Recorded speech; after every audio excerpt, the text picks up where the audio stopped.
हमारे जीवन में हम जितने वाक्य बोलते हैं, हमारे जीवन में हम जितने भी वर्णन करते हैं, हमारे शब्द भी तीन प्रकार के होते हैं। एक वर्णप्रिय, दूसरा कर्णप्रिय और तीसरा धर्मप्रिय। हमारे द्वारा बोले गए शब्दों को चाहे आप बोल रहे हो, चाहे हम बोल रहे हो, चाहे संसार का कोई मनुष्य बोल रहा हो, शब्द तीन प्रकार के होते हैं। एक वर्णप्रिय होता है, अर्थात अपने वर्ण की तारीफ करना। मैं ब्राह्मण वर्ण से हूं, मैं क्षत्रिय वर्ण से हूं, मैं शूद्र से हूं, मैं वैश्य वर्ण से हूं। अपने वर्ण का गुणगान करना।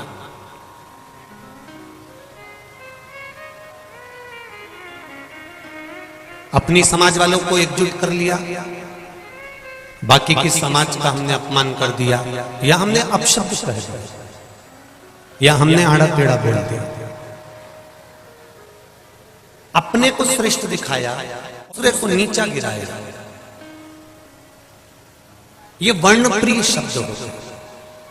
दूसरे नंबर पर होता है कर्णप्रिय शब्द, अर्थात किसी को खुश करने के लिए, किसी को प्रसन्न करने के लिए, किसी से काम निकालने के लिए, किसी के पास आपको जाना है और किसी से अपना काम निकालना है, तो कर्णप्रिय शब्द संसार का हर व्यक्ति बोलता है कि भैया हमारा यह काम कर देना, तुम तो बहुत अच्छे हो, तुम तो बहुत प्रिय हो, तुम्हारे जैसा तो कोई नहीं होगा। ये कर्णप्रिय शब्द है। और तीसरे नंबर पर आता है धर्मप्रिय शब्द, अर्थात जो शब्द सनातन धर्म के उत्थान के लिए हो, वो शब्द दुनिया का सर्वश्रेष्ठ शब्द माना गया। इसको धर्मप्रिय शब्द कहते हैं। इन शब्दों को फिर धर्मप्रिय कहा गया। एक वर्णप्रिय है कि हम इस समाज के हैं, हमारा समाज ऊंचा है, बाकी के समाज नीचे हैं, या अन्य वर्ण नीचे हैं। ये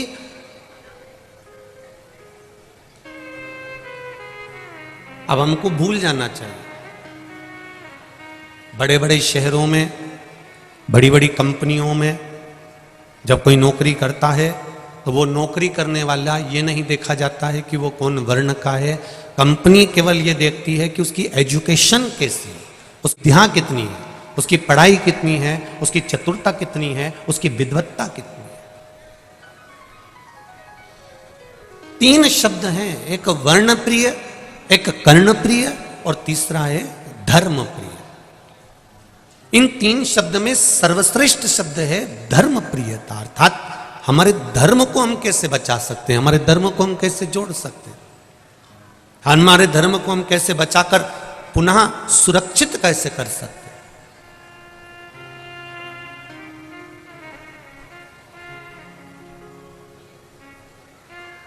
चंदन है इस देश की माटी, तपोभूमि हर ग्राम है, हर बाला देवी की प्रतिमा, बच्चा बच्चा राम है। जिसके सैनिक समर भूमि पर गाया करते गीताएं, उसी माटी के हल्के नीचे खेली करती सीता है। यह संपूर्ण जो ब्रह्मांड है, संपूर्ण ब्रह्मांड जितना भी सनातन धर्म का आनंद है, ये संपूर्ण ब्रह्मांड में फैला हुआ।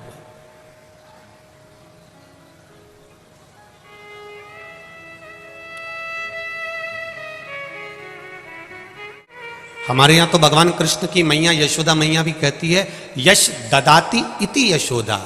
जो दूसरे को यश देती है वो यशोदा है। अर्थात हम अगर दूसरे को यश दे रहे हैं, हम दूसरे को आगे बढ़ा रहे हैं, तो आप भी यशोदा से कम नहीं हो। हम कई माताओं से कहते हैं, आप अपनी बहू को यश देना चालू करिए, बहू आपको यश देना चालू कर देगी, निश्चित है। आप देव तो आपने यश नहीं दिया, आपने अपयश दिया है। जरा सी सब्जी बिगड़ी, सब्जी खराब बन गई, सब्जी में मिर्ची ज्यादा हो गई, नमक ज्यादा हो गया, और जरा सी अगर सब्जी बिगड़ी तो उतने में बेटे ने भोजन करने बैठा और उसने कह दिया सब्जी कितनी बुरी बनी है। इतने में सास ने कह दिया ये तेरी बहू ने बनाई है, ये बहू ने बनाई है। अगर सास आकर बोल देती कि बेटा सब्जी बेकार बन गई, मैं बूढ़ी हो गई हूं, मुझसे देखते नहीं बना, थोड़ा नमक ज्यादा गिर गया होगा, थोड़ी मिर्ची ज्यादा गिर गई होगी, अगर बहू ने सब्जी बनाई है और सब्जी बेकार बन जाए और सास अपने माथे ले ले, तो ये निश्चित है वो बहू सास के चरण कभी नहीं छोड़ सकती। बस थोड़ा सा यश देना सीख जाए, थोड़ा सा यश देना प्रारंभ कर दीजिए। यदि आप यश देंगे तो यश देने पर आपको भी यश अवश्य ही मिलेगा, ये निश्चितता है।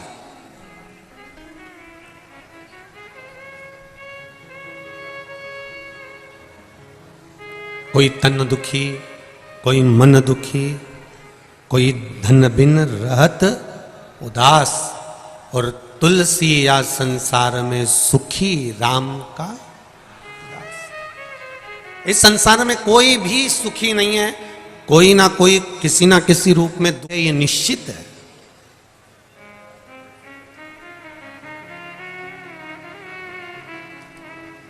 और किसी की सामर्थ्यता नहीं है कि कोई तुम्हारे दुख को मिटा दे।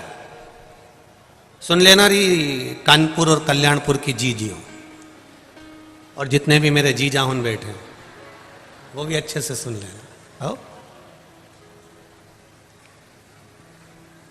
कोई तन से दुखी है, कोई मन से दुखी है, कोई धन से दुखी है, संसार में सब दुखी है। और केवल तुम ही नहीं, अच्छे अच्छे बड़े बड़े महाराजों को भी लिया, जितने बड़े बड़े महाराज हो, संत हो, महात्मा हो, जोगी हो, सन्यासी हो, तपस्वी हो, साधक हो, उपासक हो, कथाकार हो, उनको भी पकड़ के लिया, वो भी दुखी मिलेंगे। और किसी की सामर्थ्यता नहीं महाराज जो तुम्हारे दुख को काट दे। वो दुख कब कटता है? जब हम अपने मन से खुश होते हैं, क्योंकि अपने मन से अगर हम सुखी हैं तो संसार में झोपड़े में भी सुख मिल सकता है। अगर हम मन से सुखी हैं तो संसार में हर जगह सुख मिल सकता है। हम मन से दुखी हैं तो कहीं सुख नहीं मिल सकता, कहीं पे भी सुख नहीं मिलेगा।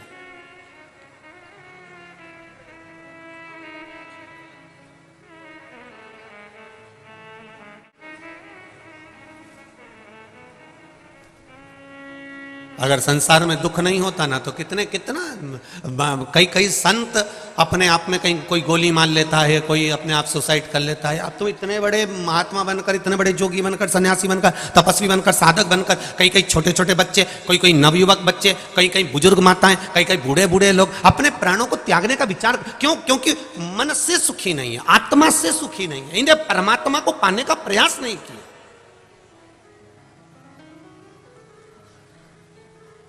ये हवा के दौर में चले।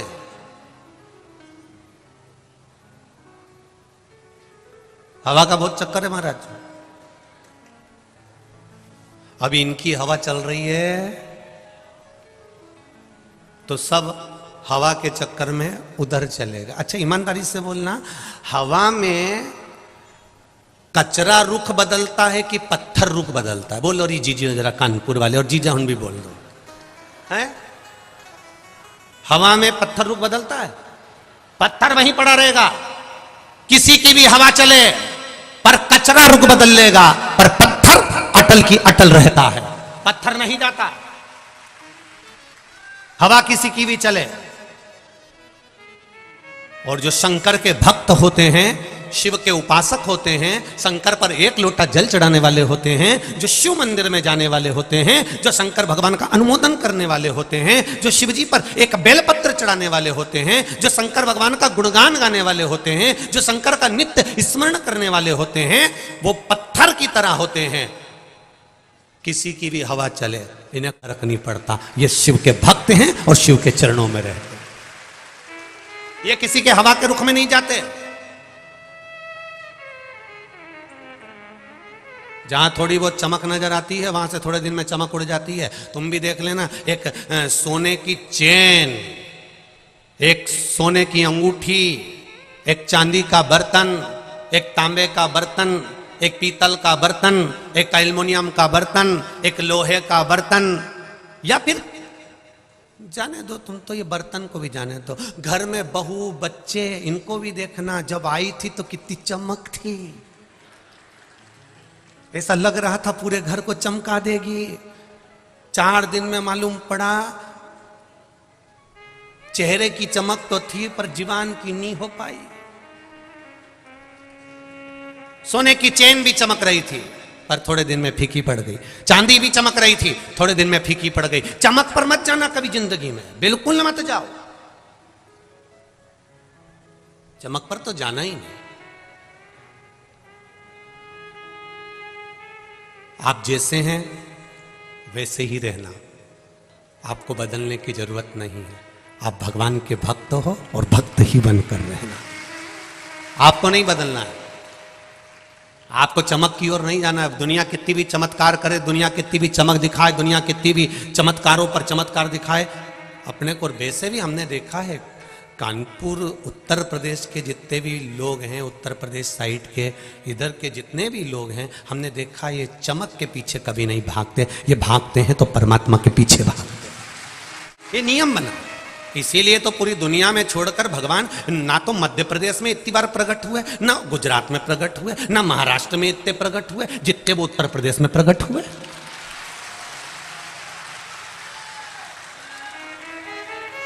ऐसी कौन सी जरूरत पड़ गई जो उनको उत्तर प्रदेश में बार बार प्रकट होना पड़ा। राम जी उत्तर प्रदेश में आ गए, भगवान कृष्ण उत्तर प्रदेश में आ गए, काशी विश्वनाथ उत्तर प्रदेश में आ गए, बचे कुचे थे तो आनंदेश्वर गंगा जी के तट पर आके बैठ गए। हमें तो आश्चर्य होता है, सब यहीं पर आ गए।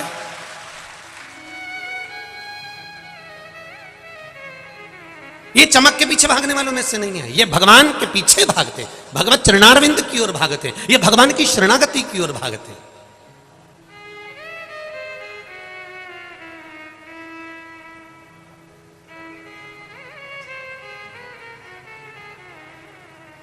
ये फालतू लोगों में उलझते भी नहीं,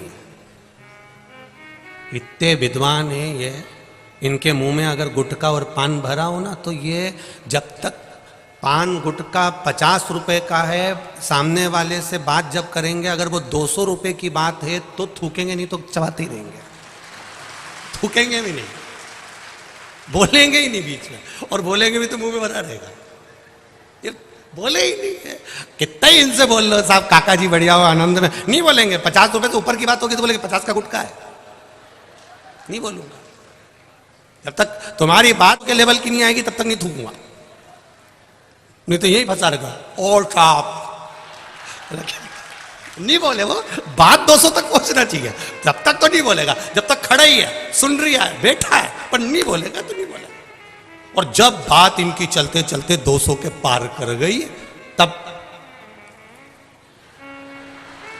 फिर क्या बोल रहे थे, अब आया उत्तर प्रदेश, अब आया।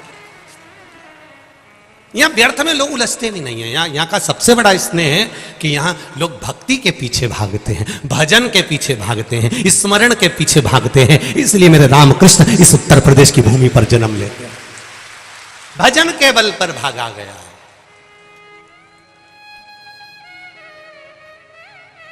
भजन के पीछे भाग गए।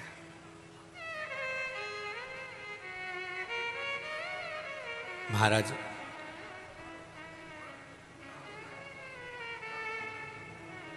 भगवान की जो भक्ति है, भगवान के भजन का जो बल है, उसको हमें बढ़ाना है। आप करो भगवान का भजन, आप करो मंत्र जाप, आप करो नाम जाप, कहीं नहीं जाना हमको। भगवान शंकर की शरणागति के सिवाय शिव जी को एक लोटा जल चढ़ाना है, शंकर भगवान का गुणगान करना है, शंकर भगवान की भक्ति में डूबना है, शिव स्मरण करना है। उसके सिवाय हमारे को कुछ भी नहीं आता। हम तो ज़्यादा कुछ जानते भी नहीं है, साधारण सी चीज़ है। हम तो बस केवल भगवान का भजन करना जानते हैं, इसके सिवाय कुछ भी नहीं हमारे को नहीं आता। मैंने तेरे ही भरोसे ओ बाबा, तेरे ही हवा बिच जावांगी बाबा, डोर हथो छठी नामे कटी जावांगी।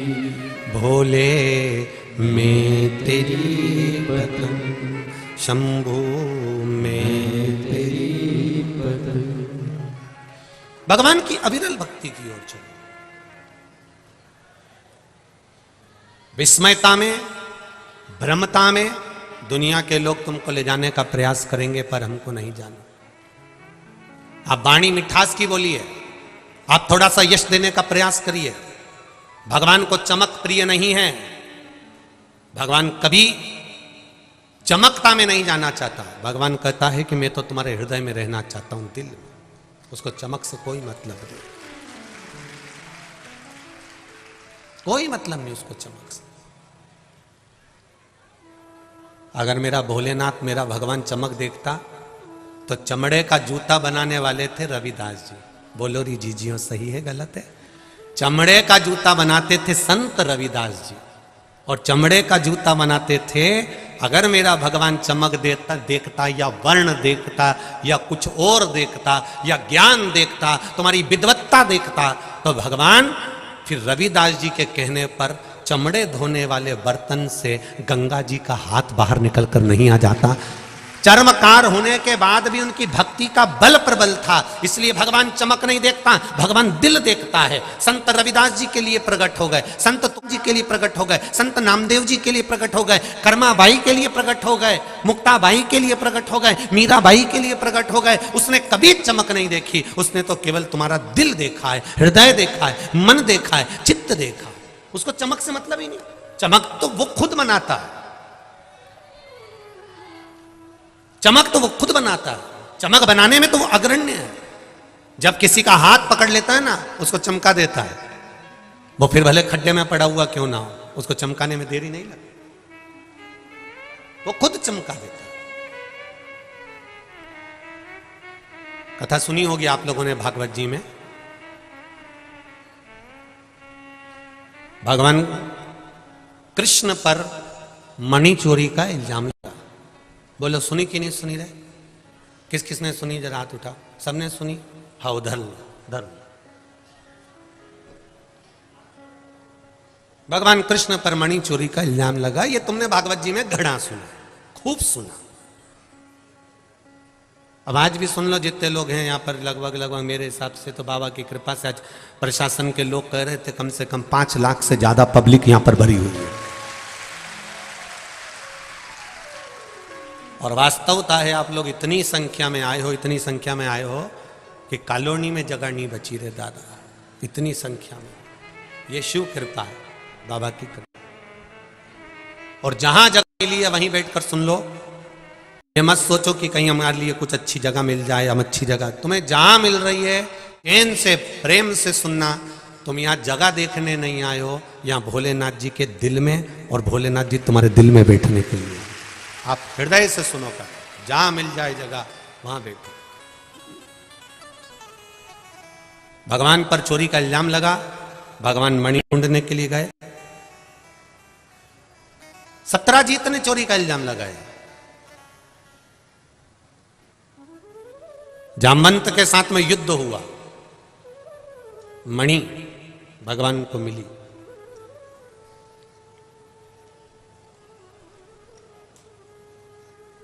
मणि भगवान को मिली।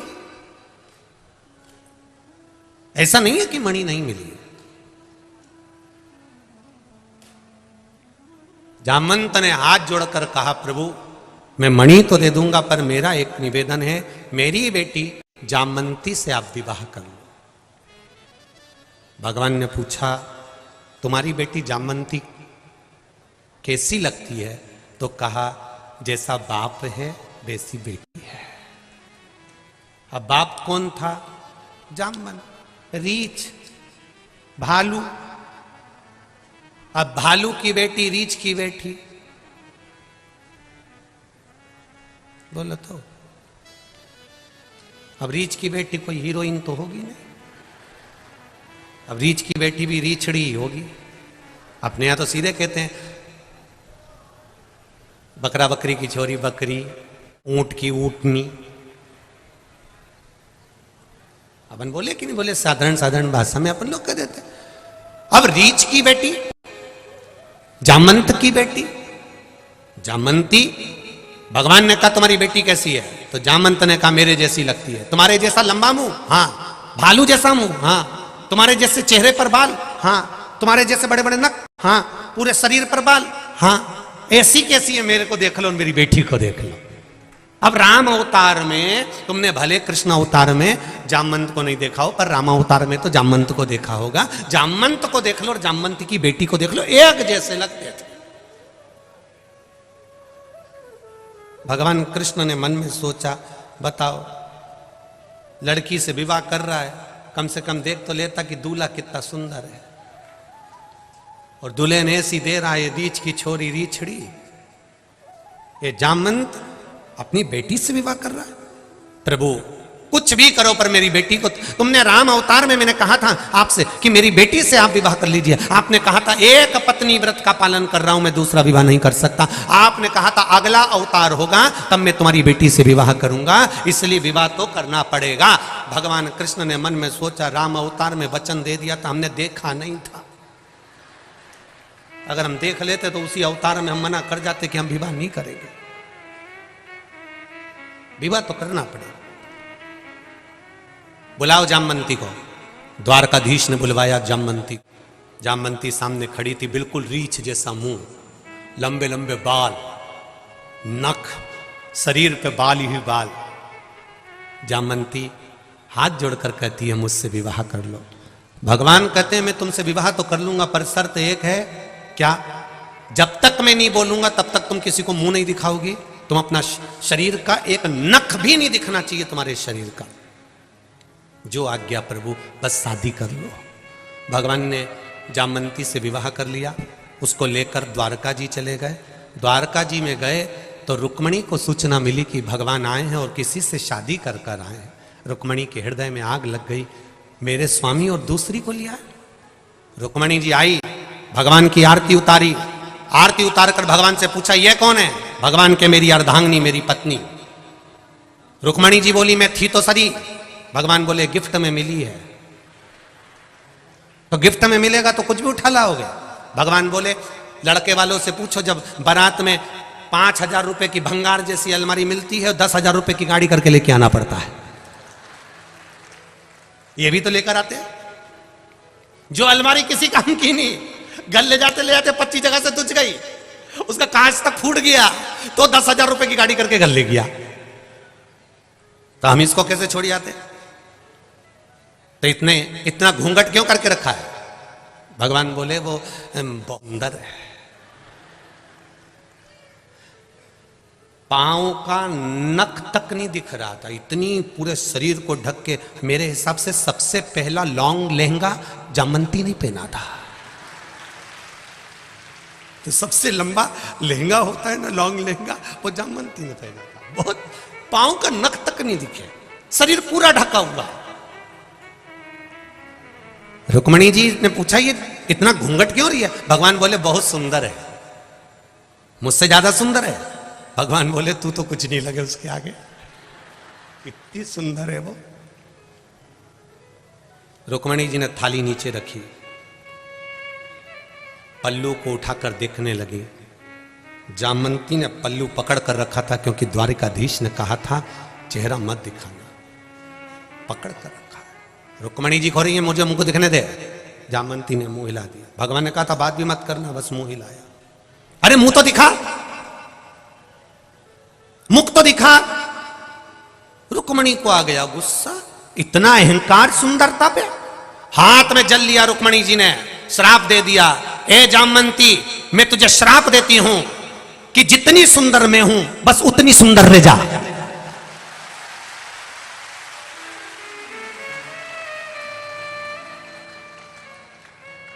भगवान ने कोनी मार के कहा अब उठा दे, अब उठूंगा। और जो रुक्मणी जी के सामने जामवंती ने अपना घूंघट उठाया, जामवंती रुक्मणी जैसी सुंदर हो गई। भगवान के चरण पकड़ लिए कि तू चमक से दूर रहता है पर कंकर को भी चमकदार बना देता है। तू है वो मेरा परमात्मा है, वो मेरा द्वारिकानाथ, मेरा भोलेनाथ, मेरा विश्वनाथ, मेरा गोवर्धननाथ, मेरा शिव, मेरा राम, मेरा कृष्ण है, जो कंकर को भी चमकाकर हीरा बना देता है। एक साधारण से घोड़े पर से उठाकर उसको भी कहीं ऊंचे सिंहासन पर बिठा देता है। और ये तो मेरा शंकर है, जो चमक से मतलब नहीं रखता, वो केवल तुम्हारे हृदय से मतलब रखता है। आप दिल से एक बार भगवान के हो जाओ, वो तुम्हें कब चमका देगा, किस तरह से चमकाएगा, वो ही जान सकता है, उसके सिवा कोई नहीं। एक पत्र आया, पत्र एक तो बहुत सारे रीजियो।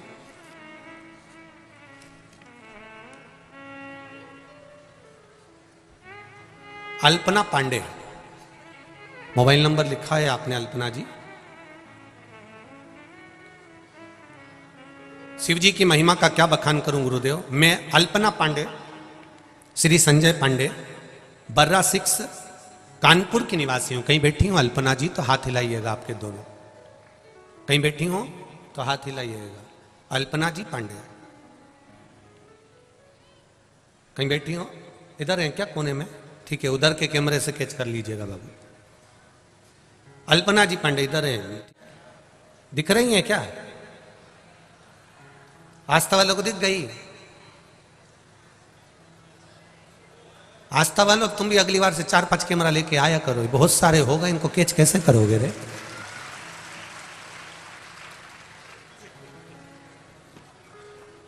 अल्पना जी पांडे, मैं अल्पना पांडे, श्री संजय पांडे, बर्रा 6 कानपुर के निवासी हूं। शिव जी की कृपा का क्या बखान करूं गुरुदेव, मैं क्या वर्णन करूं गुरुजी। मेरे पति बहुत पहले से ही हृदय रक्तचाप एवं शुगर से, मधुमेह से रोगी थे, परंतु अचानक इस वर्ष मई के महीने में उनकी तबीयत बहुत खराब हो गई। तो मैंने तुरंत डॉक्टर को दिखाया, तो उन्होंने किडनी की जांच करवाने के लिए बोला। जांच करवाने पर रिपोर्ट में किडनी में एक किडनी 100% तक खराब हो गई और दूसरी किडनी 70% खराब हो गई। हम बहुत परेशान हुए तथा उन्हें तुरंत एडमिट करवाया तथा इलाज शुरू किया। तब भी उनकी तबीयत रिपोर्ट कोई सुधार नहीं हुआ। तत्पश्चात मेरी छोटी बहन ने मुझे शिव पुराण सुनने का बोला, पशुपतिनाथ का व्रत करने के लिए बोला। मेरी छोटी बहन सीहोर गई और वहां से कंकर लाकर दिया, क्योंकि आप कहते हैं कंकर शंकर है सीहोर का। कुबेरेश्वर बाबा का कंकर शंकर लेकर आई। उस कंकर को ही हम रुद्राक्ष मानकर उसको जल में गलाते और शिव जी को मानकर वो पानी शंकर जी का आनंद लेकर हम हमारे पति को थोड़ा सा दे दे। गुरु जी उनकी बात मानकर आज भी रुद्राक्ष के जल को मैं पीते हैं वो, और उनके साथ मैंने एक लोटा जल बेलपत्री शिव जी को चढ़ाना प्रारंभ कर दिया। बाबा की कृपा से बेलपत्री भी ग्रहण कराती हूँ, शिव जी का जल भी उनको देती हूँ। श्री शिवाय नमस्तुभ्यम का जाप किया। पहले दिन जैसे मैंने पशुपति व्रत रखा और उसी दिन उनकी चौथी रिपोर्ट आई, जिसमें उनकी बाबा की कृपा से एक किडनी जो 100% तक डैमेज थी वो पूरी ठीक हो चुकी थी, और दूसरी किडनी जिसको डॉक्टर कह रहे थे कि ये 70% काम कर रही है, अब वो 75% ठीक हो चुकी है। ये शिव की कृपा है। ये पत्र बैठिए, अल्पना जी पांडे जी बैठिए। श्री शिवाय नमस्ते। तेरी कृपा बिना न हिले एक भी, लेते हैं श्वास तेरी कृपा से। भगवान शिव का गुणगान करिए, भगवान शिव का भजन करिए। आप उसकी भक्ति में जितना डूबेंगे वो आपको पकड़ लेगा, आपका हाथ पकड़कर तार देगा।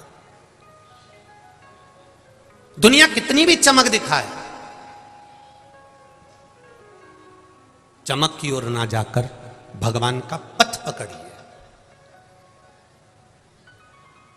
और जिसने भगवान का पथ पकड़ लिया, जिसने भगवान की शरणागति पकड़ ली, जिसने भगवान के चरण पकड़ लिए, फिर उसको किसी के चरण पकड़ने की जरूरत नहीं पड़ी। एक का चरण अगर पकड़ा है तो किसी की भी जरूरत हमें नहीं पड़ी। शंभु शरणे घड़ी रे घड़ी दुख काटो, दया करी दर्शन आपो, दया करी दर्शन। आप भगवान की भक्ति की और भगवान के चरणारविंद की और भगवान के रसतत्व की ओर जाओ। कोई कितना भी कह दे कि वहां चमत्कार हो रहा है, आप मत जाइए, आप पहले, सबसे पहले भगवान के मंदिर, अपने पास में जो शंकर का मंदिर है वहां जाइए। दुख आया है, एक बहू पूना में रहती है, मुंबई में रहती है, एक बहू दिल्ली में रहती है और एक बहू तुम्हारे पास में रहती है। तुम्हारी तबीयत खराब होगी, पूना वाली, मुंबई वाली, दिल्ली वाली की पास में रहने वाली कौन सी पहले आएगी? बोलो बोलो, जम के बोलो। जो पास में रह रही है। दूर के ढोल सुहावने हैं। पूना मुंबई वाली तो 4 दिन के लिए तुम्हारे यहां आएगी, मम्मी जी कहेगी दिवाली पे, और अंगूठी लेके चली जाएगी। और सास को लगेगा मेरी बहू बहुत चाहती है मुझे। दूर के ढोल सुहावने, निवेदन है, आइए, केवल दिवाली पर 8-15 दिन पति भी सिखा के लाया है, तू चुप रहना, तेरे पांव पड़ू, हाथ जोड़ू। 15 दिन तो रहना है, टिकट कराएंगे, अपन चल देंगे, बस मम्मी के आगे पीछे रहना, पापा को जय जय श्री राधे कहते रहना, उनको चाय बना कर देते रहना, उनको आगे आगे काम करते रहना। बाहर से आई और उसने खूब सेवा करी। सास को लगा इसके बराबर कोई नहीं है, मेरा निवेदन है सासुओं से 2 महीने के लिए चले जा पूना।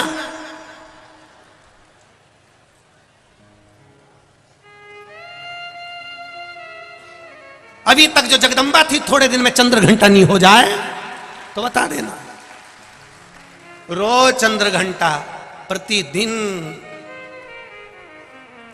तो मम्मी से पूछो ना कब जाएंगी, तो मम्मी ने ये बोल दिया, आएंगे कहाँ को यहाँ पूना में, इनको कौन ने बोला था कि आओ।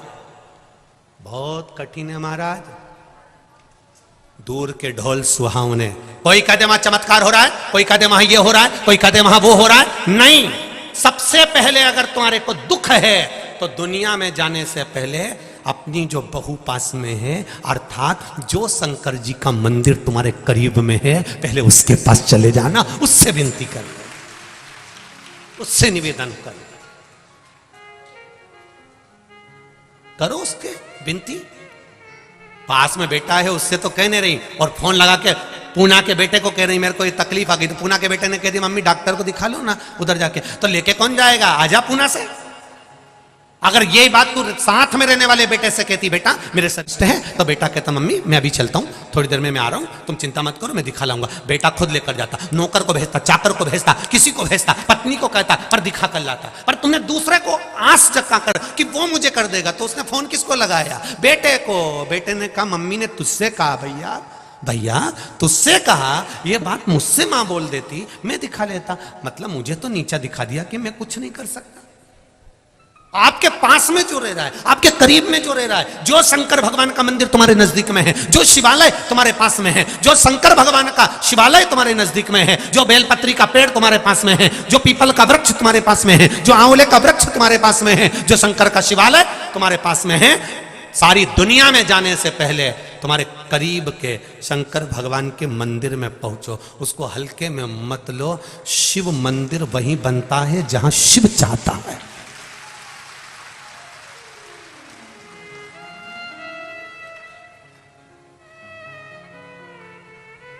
कानपुर में बैठा है आनंदेश्वर महादेव, उसका नाम पूरी दुनिया से हटकर है आनंदेश्वर, कि मैं भी आनंद में रह रही हूं, तुम भी रहो।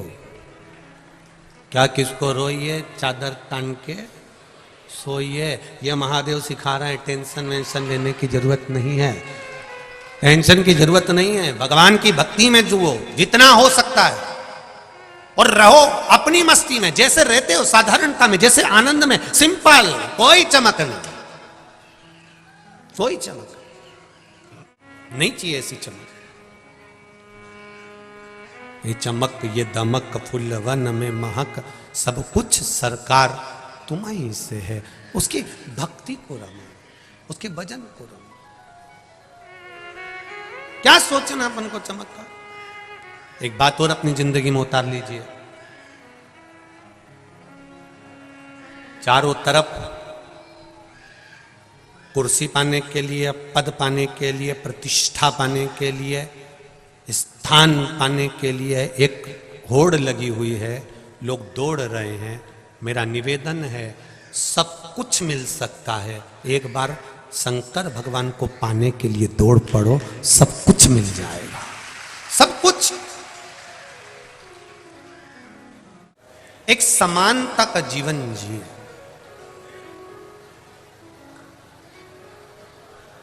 जब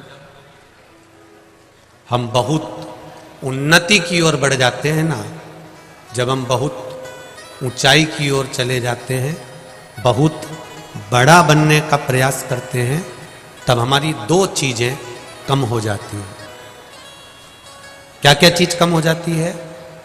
जब हम उन्नति की ओर बढ़ने का प्रयास करते हैं, बड़ा बनने का प्रयास करते हैं, आगे बढ़ने का प्रयास करते हैं, तब दो चीजें अपनी कम हो जाती है। एक रोटी, एक हंसी। जब व्यक्ति ज्यादा बड़ा होते चले जाता है तो उसकी हंसी भी कम हो जाती है और रोटी भी कम हो जाती है। वो अच्छे से हंस भी नहीं पाता है और ठीक तरह से खा भी नहीं पाता है। उसका भोजन भी गया और हंसी भी गई। ना वो भोजन प्रेम से कर पाता है और ना वो ठीक तरह से चार लोगों में बैठकर हंस पाता है कि मुस्कुरा पाता है। उसकी हंसी भी चली जाती है।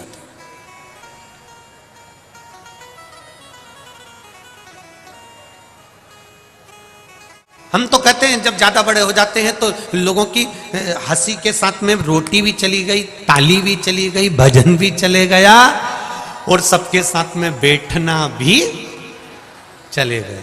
जब ज्यादा बड़े होते चले जाते हैं ना तो 10 लोगों में आप नहीं बैठ पाते, क्योंकि आपको ऐसा लगता है कि मेरे लिए थोड़ा वीआईपी व्यवस्था चाहिए, फिर भोजन भी वैसा चाहिए। मैं ज्यादा खाती नहीं, शरीर बनाना पड़ेगा, उस हिसाब से देना पड़ेगा। ज्यादा खा लेंगे श्रेष्ठता नहीं लगेंगे। हंस भी नहीं सकते, हंसेंगे भी तो बड़ा सावधानी से हंसेंगे। बहुत हंसी भी आ रही है ना तो थोड़ा सा ही मुस्कुराना पड़ेगा। भूख भी बहुत तेज लग रही है, पर 4 लोगों में बैठे हैं तो ज्यादा खा भी नहीं सकते। एकदम किसी बड़ी पार्टी में चले जाओ और एकदम गुलाब जामुन पे गुलाब जामुन निपटाओ तो लोग ही कह देंगे हप्सन है, तो ज्यादा खा भी नहीं सकते।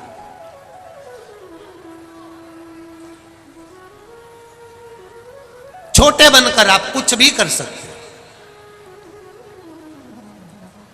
छोटे बनकर अपनी जिंदगी को मस्त जी सकते हो। कथा कह रही है, भगवान शिव का चरित्र कह रहा है, भगवान शंकर का गुणगान कर रहा है। हिरण्यकशिपु तप करा, वर प्राप्त करा, ना नीचे मरू, ना ऊपर मरू, ना अंदर मरू, ना बाहर मरू, ना अस्त्र से मरू, ना शस्त्र से मरू, ना दिन में मरू, ना रात में मरू, ना 12 महीने में मरू। और उसी के घर में बालक ने जन्म लिया जिसका नाम था प्रहलाद। अब जरा समझिएगा इस कथा को। ये कथा ने भागवत जी में भी सुन रखी है, पर शिव महापुराण में ये कथा क्यों दी गई? उसका केवल एक कारण है, भगवान के चरणों के प्रति विश्वास। हिरण्यकशिपु तप करे, वर मांगा, वर ब्रह्मा जी से प्राप्त करा, तथास्तु ब्रह्मदेव ने कह दिया ठीक है कोई बात नहीं, पर तुम सोचो कि मरोगे नहीं, ये निश्चित है कि मरना है। तो कह दिया ना नीचे मरू, ना ऊपर मरू, ना अंदर मरू, ना बाहर मरू, ना अस्त्र से, ना शस्त्र से, ना दिन में, ना रात में, ना नर से, ना पशु से, और ना ही 12 महीने में मरू। तथास्तु कह दिया ठीक है। वर मिल गया, आ गए। घर में बेटे का जन्म होना है। धर्म पत्नी को देवऋषि नारद ने ले जाकर ज्ञान उपदेश दिया, खूब सत्संग कराया, खूब सत्संग कराया। सत्संग का बल कितना है जरा विचार करिएगा। एक पत्र आया है, उस पत्र में जरा सत्संग का बल देखिए।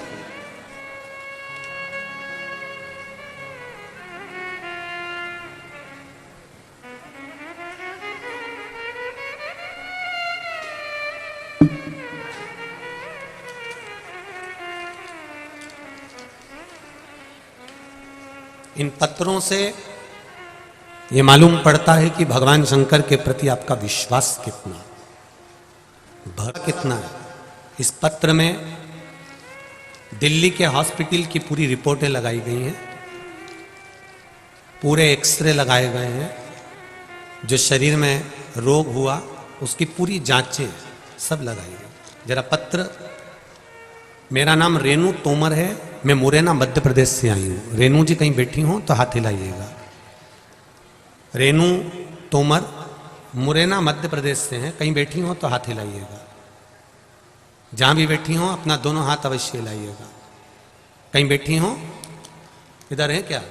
अच्छा ठीक है, दोनों हाथ हिला दो। रेनू जी हमें दिख तो नहीं रही हो पर आप दोनों हाथ हिला दीजिए उधर। गुरुजी शिव महिमा का क्या मैं बखान करूं। 10 जून 2022, अभी कौन सा महीना चल रहा है? 11वां है ये, नवंबर का। ये जून की बात है।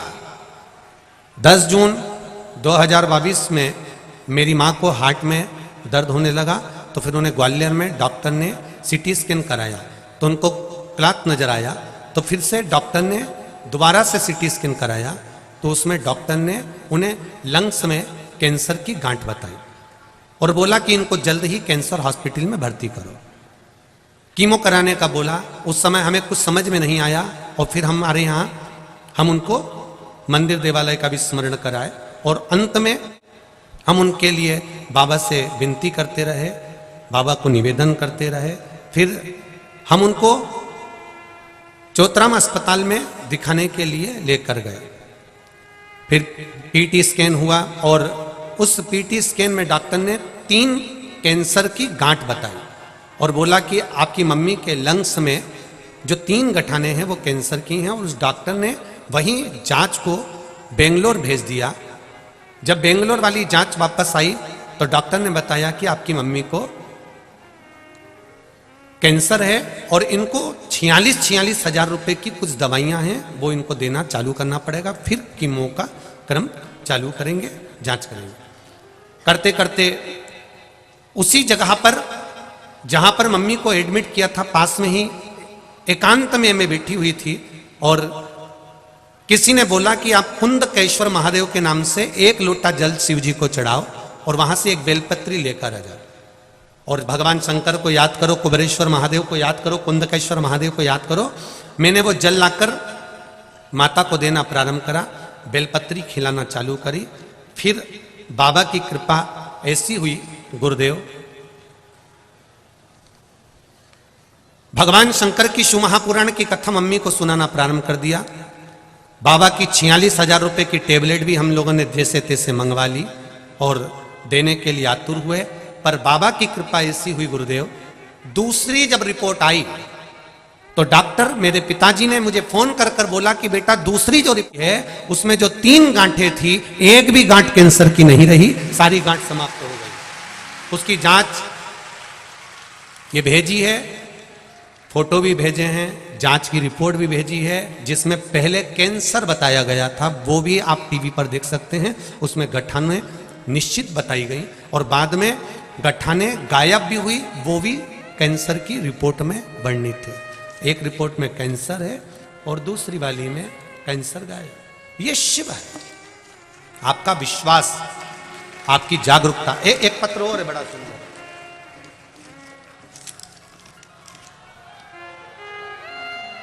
श्रीमती सुनीता देवी, पत्नी श्री शिव प्रताप, रामनगर इटावा उत्तर प्रदेश से हैं। कहीं बैठी हो तो हाथ हिलाइएगा। आप ही हैं?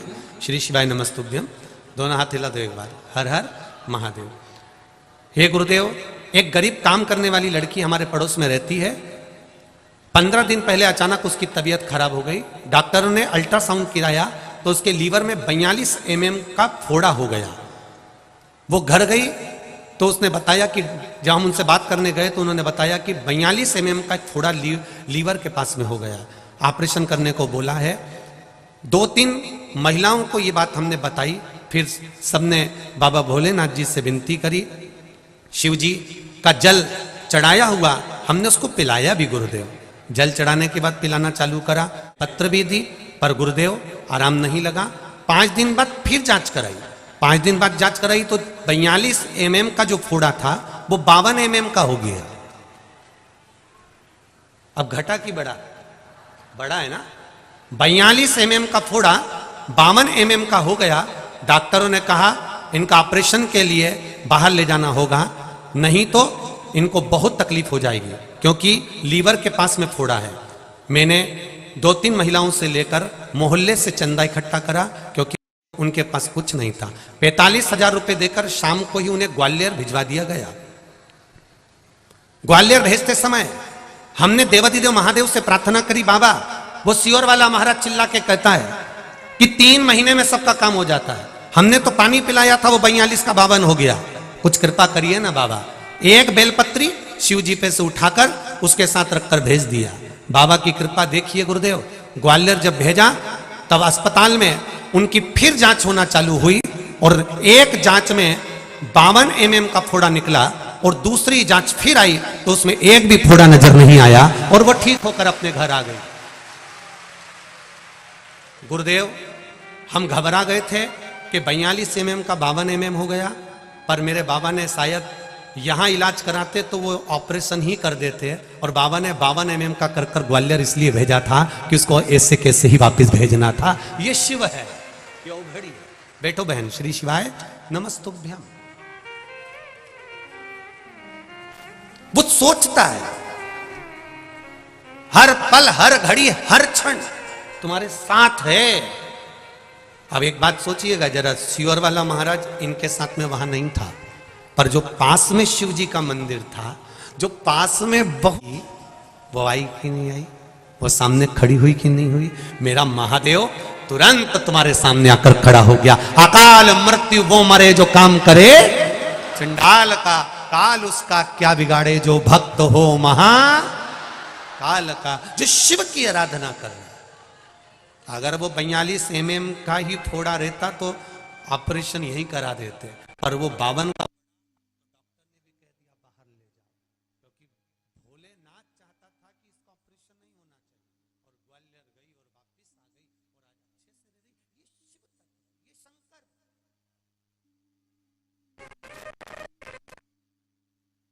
शिव मंदिर में जाओ, भगवान शिव का गुणगान गाओ। आपको बरेश्वर धाम मत आओ, पर जब बाबा आपकी झोली खुशियों से भर दे और कुछ कृपा एक भी पूरी कर दे, तब बरेश्वर धाम जरूर जाओ। मना नहीं, हम मना नहीं करते कि आप ना जाइए, जाओ। भक्ति के बल को बढ़ाना है हमें अपने भजन को बढ़ाना है, हमें अपने कीर्तन को बढ़ाना है।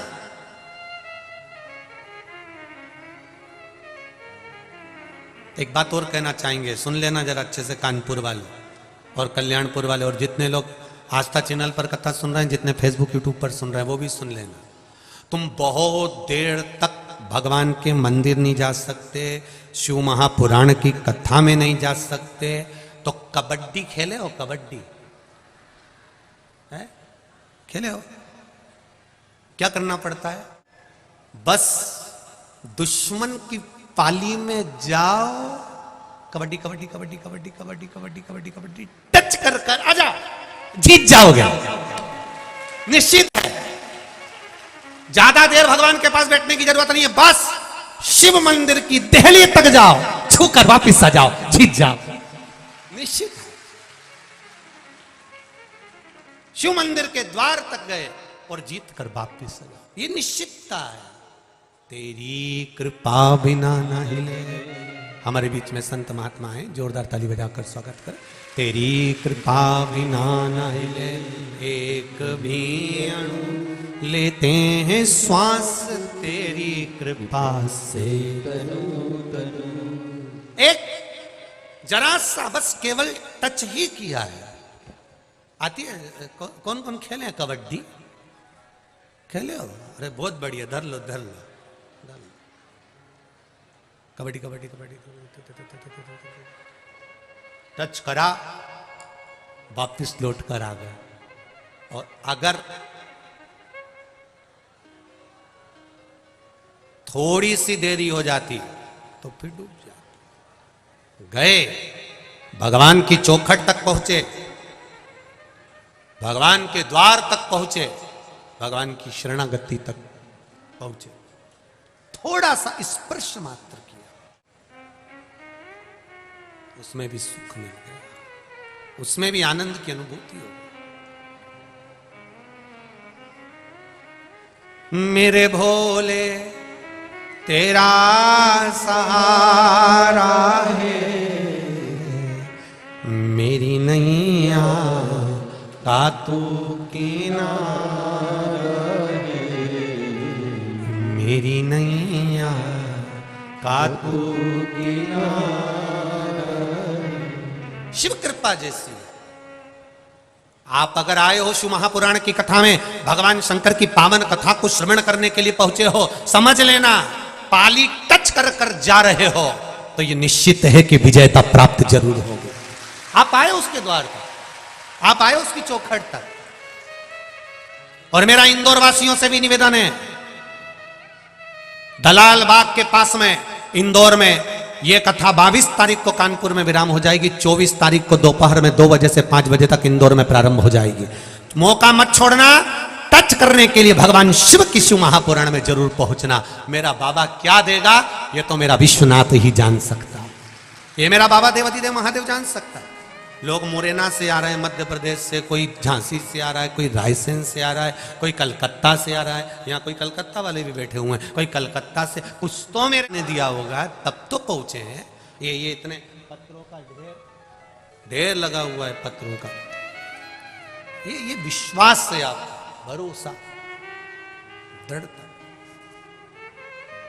कुछ तो कृपा करिए। और इंदौर वालों को मौका मिला है 24 तारीख से 30 तारीख तक दयाल बाग में कथा श्रवण करने। चूके नहीं, दिल से आनंद से 2 बजे से 5 बजे तक कथा का रस तत्व ग्रहण करो। आस्था चैनल फेसबुक यूट्यूब पर भी आप लोग श्रवण करें। 12 ज्योतिर्लिंग शिव महापुराण की कथा होगी। यहां भक्ति शिव महापुराण की कथा चल रही है, शिव भक्ति।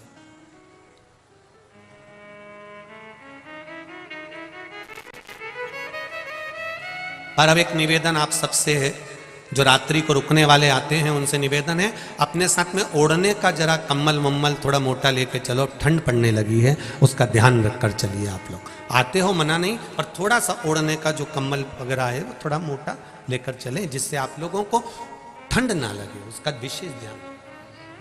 भगवान की अविरल भक्ति, बैठो अभी दे मौका, भगवान की अविरल भक्ति को धारण कर, जिस भक्ति का बल प्रबल। हिरण्यकशिपु ने मांगा ना नीचे मरू ना ऊपर मरू ना अंदर मरू ना बाहर मरू ना अस्त्र से मरू ना शस्त्र से मरू ना दिन में मरू ना रात में मरू, ना नर से मरू ना पशु से मरू, ना ही 12 महीने में मरू।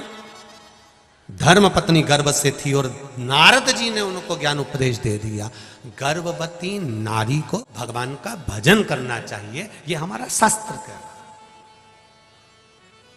ये शास्त्र कह रहा है। पर आज के जमाने में डॉक्टर कह देते हैं बेड रेस्ट, दिन भर पलंग पे पड़ी रहो और नाटक देखती रहो। औलाद भी जो पैदा हुई वो आते से ही नाटक करना चालू कर देती है, वो भी नाटक करती है। गोदी में रखो तो चुप, जमीन पे सुलाओ तो पे पे करे, ये नाटक नहीं तो क्या। फिर बूढ़ी बूढ़ी माताएं भी कहने में पीछे नहीं हटती, वो भी कह देती हमारी भी 4-4 5-5 औलाद थी री बहू, खिला दो पिला दो पटक दो खेलती रहे, तूने अनोखी औलाद पैदा करी, धन्य है ऐसी औलाद पैदा करी। फिर माताएं भी कह देती, कहने में कोई चुकता क्या। करो भजन, करना चाहिए, उसमें कोई विशेष।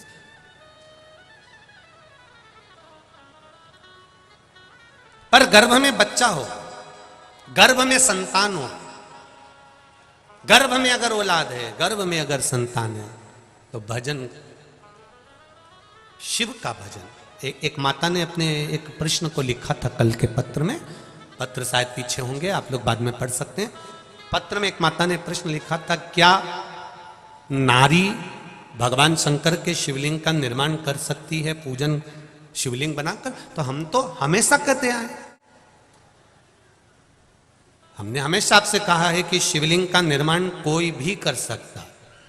ये जरूरी नहीं कि ब्राह्मण ही शिवलिंग बनाएगा, क्षत्रिय ही शिवलिंग बनाएगा, वैश्य ही बनाएगा, शूद्र ही बनाएगा, या पुरुष ही बनाएगा, या नारी ही बनाएगी, कोई भी।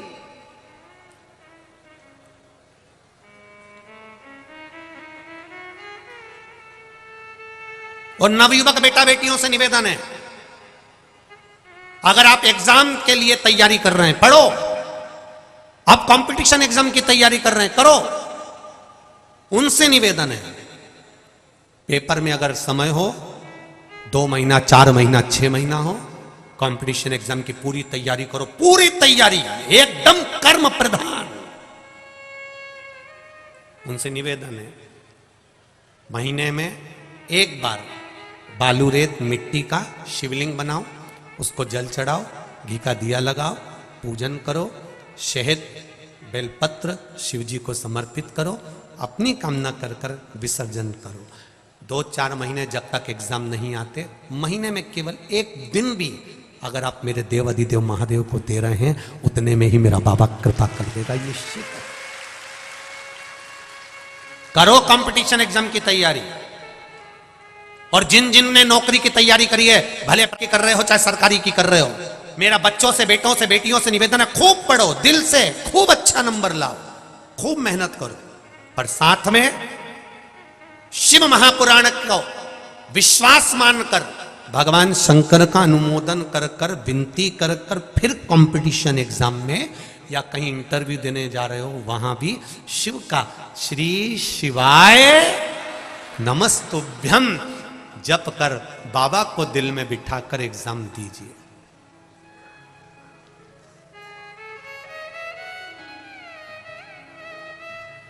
ये जो चतुर जो माताएं होती हैं ना, ये अपने बच्चों को स्कूल के टीचर के पास में ही ट्यूशन भेजती हैं। पूछो क्यों? हम बोले उससे अच्छा तुम ही बोल दो। क्यों? स्कूल के टीचर के पास में ट्यूशन भेजती हैं। और स्कूल के टीचर के पास में ट्यूशन इसलिए भेजती हैं कि जब बच्चे का एग्जाम का समय आएगा, बोलो री जी हो, एग्जाम का समय आएगा, तब ये स्कूल की जो टीचर है वो थोड़ा देख लेगी।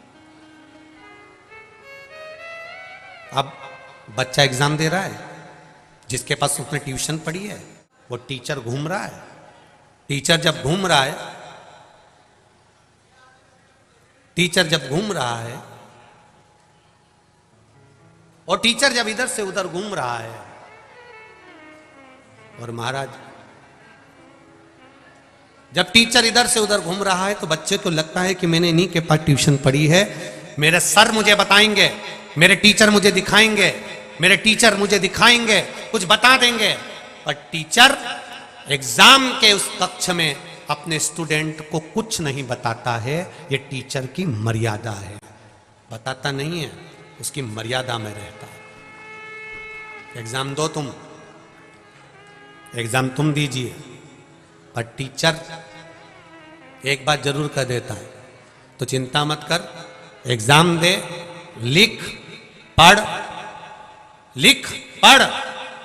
चिंता मत कर, रिजल्ट बनाना मेरे हाथ में है। उसी तरह देव अधिदेव महादेव कहते हैं, खूब पढ़ाई करो, दिल से पढ़ो, दिल से आगे बढ़ो, खूब पढ़ो, पर शंकर भगवान पर विश्वास, भरोसा, दड़ी रखना, क्योंकि रिजल्ट बनाना देव अधिदेव महादेव के हाथ में। पढ़ो, खूब पढ़ो।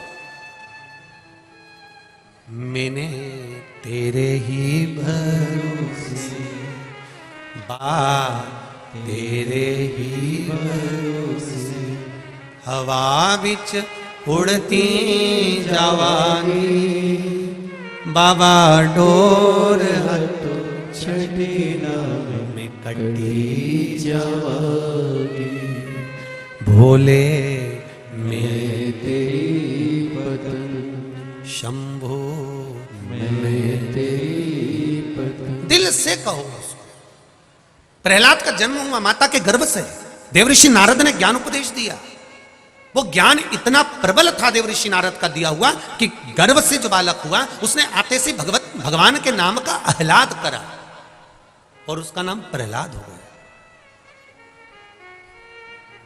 ले गए, हिरण्यकशिपु को मालूम पड़ा, घर लेकर गए, पर गर्भ का ज्ञान प्रबल ज्ञान था, बहुत प्रबल ज्ञान, खूब पढ़ा। और मेरा निवेदन है, शुगर की बीमारी, मधुमेह की बीमारी पिता को होती है तो बेटे को आ जाती है। बोलो रीजी जी सही है कि गलत है? बाप को होती है तो बच्चों को आ जाती है।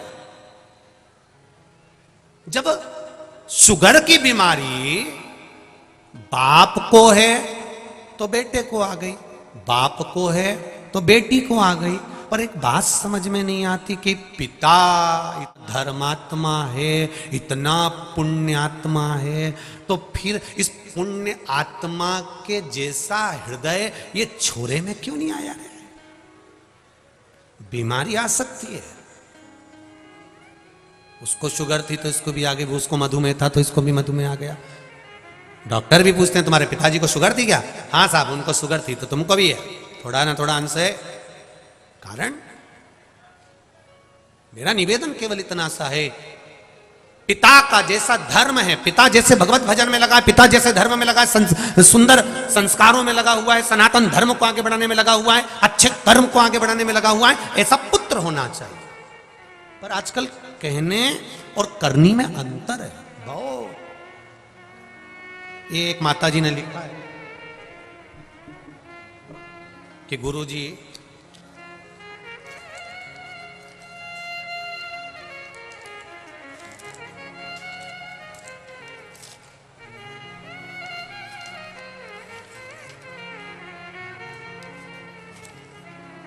प्रीति त्रिपाठी निराला नगर कानपुर से, इन्होंने लिखा है, सब पढ़ना जरा अच्छे से।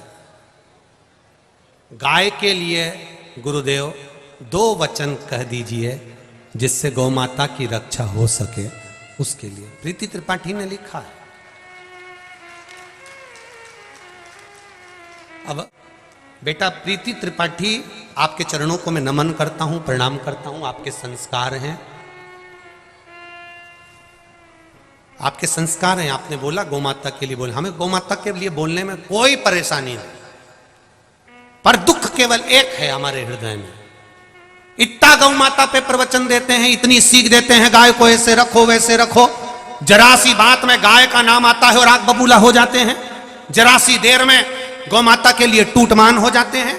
मेरा केवल इतना सा निवेदन है, अगर आस्था चैनल के माध्यम से, फेसबुक यूट्यूब के माध्यम से और इस कथा पंडाल के माध्यम से अगर आप सुन रहे हैं, तो निवेदन केवल इतना करूंगा कि जो लोग इतना प्रवचन देते हैं गाय के लिए, इतना कहते हैं, गाय को रखने की सीख देते हैं, जरा जरा सी बात में गाय के लिए दौड़ पड़ते हैं, उनसे भी मेरा केवल इतना सा निवेदन है, कम से कम एक गाय अपने घर में तुम भी रखो रे। कम से कम गाय की सेवा करोगे तो गौ माता बचना प्रारंभ हो जाएगी। हम केवल मंचों से ना बोलें, हम केवल प्रवचन में ना बोलें, हम केवल जरा सी गाय बात निकली और जरा से उसमें हम टूटमान हो रहे हैं। तो हमारे को फर्ज बनता है कि रोड पर चल रही गाय जो कट रही है, पड़ी हुई हैं, जिनको भोजन तक नहीं मिल रहा, उसकी जवाबदारी हमारी खुद की होना चाहिए कि हम उस गौ माता को स्वयं लेकर आएं, उसकी सेवा करें, उसकी चाकरी करें, उसको संभालें।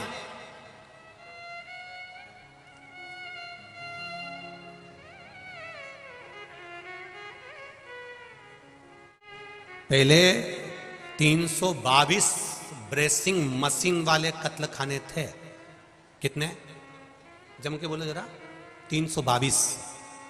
आज रिसर्च करिए, गूगल पे सर्च करिए, अब 4,500 से लेकर 5,000 कत्ल खाने ब्रेसिंग मशीन के हैं। ब्रेसिंग मशीन का कैसे?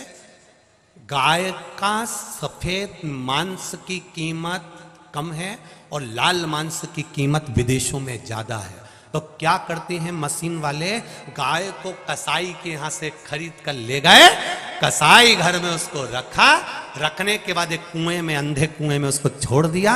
12 दिन तक गाय को बिना चारे के और बिना पानी के रखा जाता है, फिर उसका मुंह बांधकर पांव से उल्टा लटकाया जाता है, गाय के मुंह पर प्रेशर से पानी दिया जाता है, इतनी प्रेशर से कि गाय धक्का खाती है और उसके मुंह पे मारा जाता है। मुंह से उसकी श्वास उसके रक्त में जाती है और खून उसके रक्त में मिलना प्रारंभ हो जाता है। फिर गाय के गले पर धीरे से कट लगा दिया जाता है, बूंद बूंद कर कर टपकता रहता है खून, और गाय का खून गाय के मांस में मिलना प्रारंभ हो जाता है। तड़पती रहती है 9 दिन तक गाय मरने के लिए, तब वो मरती है और मरने के बाद उसका मांस निकालकर डब्बे में पैक कर कर विदेश में भेज दिया जाता है। जरा विचार करिए गौ माता की दशा कितनी खराब है। निवेदन केवल इस व्यासपीठ से इतना सा है, प्रत्येक गौ माता की सेवा, जितने लोग दिल से कहते हैं कि हम गौ रक्षा करना चाहते हैं, हम गाय की रक्षा करना चाहते हैं, उनसे भी निवेदन, आपके घर में गाय बंदी होना चाहिए, आपके घर में गौ माता होना चाहिए। आप गौ माता की सेवा में लीन रहो। ज्यादा नहीं रख सकते, 1 रखो, 2 नहीं रख सकते तो 1 की सेवा करो, जितनी सेवा बन सकती है उतनी करो। बड़ी प्रसन्नता होती है पथमेड़ा गौशाला को जब हम देखते हैं, राजस्थान की पथमेड़ा वाले महाराज जी ने कितनी सुंदर व्यवस्था से संभाल रखा है उसको। बड़ी प्रसन्नता होती है, आनंदता होता है। करो सेवा। प्रहलाद जी महाराज का चरित्र कर रहा है, प्रहलाद जी महाराज का सुंदर भाव कर रहा है, भगवान की विरल भक्ति कर रही है। हिरण्यकशिपु ने प्रहलाद को जगह जगह मरवाने का विचार करा पर नहीं मर पाया, क्योंकि उसको मेरे महादेव ने, मेरे भगवान ने उसको रखा था। कई लोग कहते हैं किसी ने हमारा बुरा कर दिया, किसी ने हमारी दुकान बांधी, किसी ने हमारे ऊपर टोना कर दिया, किसी ने हमारे ऊपर टोटका कर दिया, किसी ने हमारे ऊपर ये कर दिया, हमारा व्यापार नहीं चल रहा, हमारा ये नहीं चल रहा, हमारे ऊपर ऐसा कर दिया कि हम बीमार हो गए। किसी की सामर्थ्यता नहीं कि कोई तुम पे टोना कर दे। अगर टोना करने वाले होते तो सबसे पहले मोदी पे ही करते। अगर होते तो सबसे पहले उस पे ही करते। तुम तो इतने फेमस भी नहीं हो कि तुम फिर कहीं का टोना कर दे। अरे भाई, ये हमारा भ्रम है कि कोई हमें बर्बाद कर रहा है, ये हमारा भ्रम है कि हमारी दुकान नहीं चल रही, किसी ने टोना कर दिया होगा, किसी ने टोटका कर दिया होगा। ये भ्रम में, ये अंधविश्वास में ये जीना बंद कर दो। ये अंधविश्वास में जीना बंद कर दो कि किसी ने टोना कर दिया होगा, टोटका कर दिया होगा, किसी ने ये कर दिया होगा। ये अंधविश्वास है जिस पर तुम जी रहे हो। कोई किसी पर कुछ नहीं कर सकता। करने वाले होते तो अंबानी को छोड़ देते, मोदी को छोड़ देते, जो ऊंचे ऊंचे पद पर हैं। सबसे पहले दूसरे लोग इन्हीं को पकड़ते और टोना करवा के निपटा देते, पर किसकी सामर्थ्य था? अंधविश्वास में जितना फंसोगे उतने फंसते चले जाओगे, अंधविश्वास में जितना डूबोगे उतने डूबते चले जाओगे। किसी की सामर्थ्यता नहीं कोई तुम्हारा बुरा कर दे। बस एक संबंध बनाकर रखो, वो शमशान वाले से। जब शमशान वाला तुम्हारे घर में होगा शिवलिंग के रूप में, तो किसी की सामर्थ्यता नहीं कि कोई कुछ कर दे।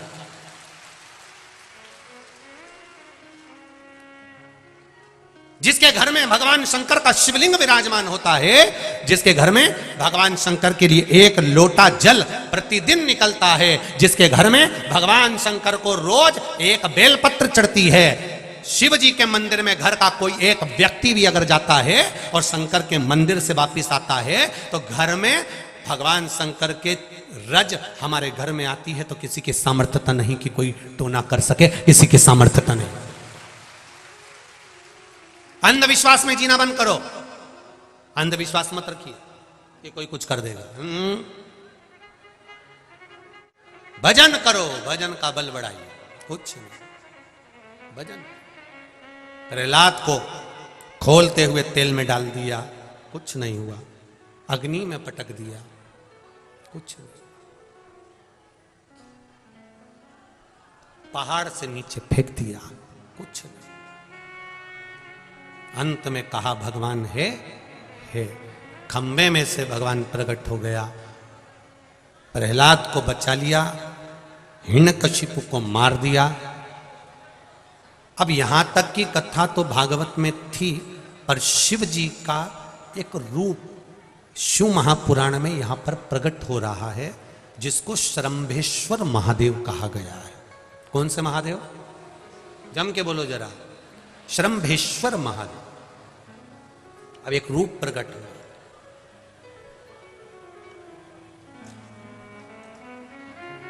अब नरसिंह भगवान ने हिरण्यकशिपु को मार दिया, पर क्रोध कम नहीं हुआ है नरसिंह भगवान का। सारे देवता भगवान शिव जी के पास गए, भोलेनाथ भोलेनाथ भोलेनाथ। देवादिदेव महादेव ने पूछा क्या हो गया? वो भगवान नरसिंह को बहुत गुस्सा आ रहा है, जहां जाते हैं वहीं टूट फूट कर जाते हैं, कुछ कृपा करो ना भोलेनाथ। क्रोध करने वाला व्यक्ति दूसरे के चक्कर में खुद को क्रोध करता है, दूसरा व्यक्ति इसका मजा लेता है और स्वयं क्रोध में गुस्से में अपना काम बिगाड़ बैठता है। दूसरा व्यक्ति इसका मजा ले रहा है। क्यों करना क्रोध? क्या करोगे क्रोध कर कर?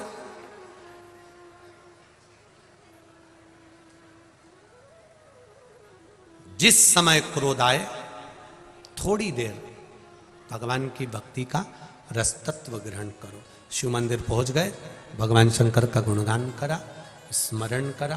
कभी कभी हम हमेशा कहते रहे हैं, आज फिर कह रहे हैं, कभी मौका मिल जाए, घर में अगर ज्यादा क्रोध हो रहा हो, चिड़चिड़ प्रवृत्ति हो रही हो, क्लेश ज्यादा हो रहा हो, तो एक बेलपत्र लो, इस बेलपत्र को शंकर भगवान के शिवलिंग पर चढ़ा दो, 5 जगह पर जल चढ़ाना प्रारंभ कर दो। जैसे ये शिवलिंग है, ये जलाधारी है, जलाधारी के बीच में अशोक सुंदरी है, राइट में गणेश, लेफ्ट में कार्तिकेय हैं। जहां पर शिवलिंग रखा हुआ है वो पार्वती जी का स्थान है। ये शिवलिंग ऊपर से जो बूंद बूंद पानी जलाधारी से टपक रहा है वो शंकर भगवान की 5 लड़कियां हैं, जया, विषहरा, शामरीवारी, दौतली, देव। 5 जगह पर जल चढ़ाना प्रारंभ कर दो। अगर ज्यादा घर में क्लेश हो रहा है, गुस्सा आ रहा है, सब चिड़चिड़ कर रहे हैं, एक बेलपत्री चढ़ाओ, जल भर कर ले गए शिव जी के मंदिर। पहले अशोक सुंदरी पर चढ़ाइए, फिर गणेश जी पर चढ़ाइए, कार्तिकेय पर चढ़ाइए, इसके बाद में जलाधारी पर चढ़ाइए, फिर जल शिव जी पर चढ़ा दो अपने मन का भाव रखकर। 5 मिनट बैठ गए, शिव मंदिर में शंकर के शिवलिंग का स्पर्श करा, स्पर्श कर कर वही हाथ को लेकर अपने घर पर आ गए। दिल्ली में प्रवेश करते हुए कहीं हाथ लगा भी दिया, क्योंकि ये तो बल है मेरे शिव का, आप अंदर प्रवेश कर जाओ। ज़्यादा से ज़्यादा 8 से 9 मिनट लगता है। घर में कितना भी क्लेश चल रहा होता है, अपने आप 9 मिनट 10 मिनट के अंदर शांत हो जाता है। क्रोध की शांति भी मेरा शिव है।